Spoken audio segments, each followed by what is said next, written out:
This is the commercial core of La Jolla, where a lot of businesses are locally owned. It's also where the main post office has sat for 77 years on the corner of Wall Street and Ivanhoe Avenue. Now the Postal Service wants to downsize and move from this location. This is not just a La Jolla situation. Jolla has lived here for 25 years and says other communities have fought the battle and lost. He says there's a growing awareness of how important the post office is to this community. Something that frankly a lot of people kind of take for granted, but once you tell them that the post office might be moving, it has been uniform, the reaction. Everybody is saying, no, we've got to keep it here. When this facility opened in 1933, the cost to mail a letter was only 3 cents.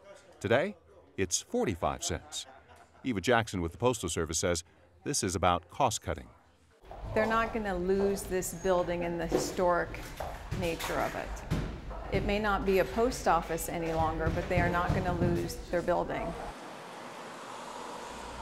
Jackson says this may be the only post office in the county being relocated. It does bring in revenue, but it doesn't need as much space to operate. So now we only use just this front section in the P.O. boxes. So we're actually looking for a storefront with about 6,100 square feet.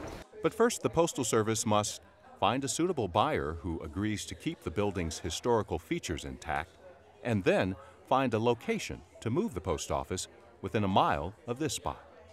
We want to be part of that conversation and let both the post office as well as any potential buyers know what the community thinks would be a good use of this space.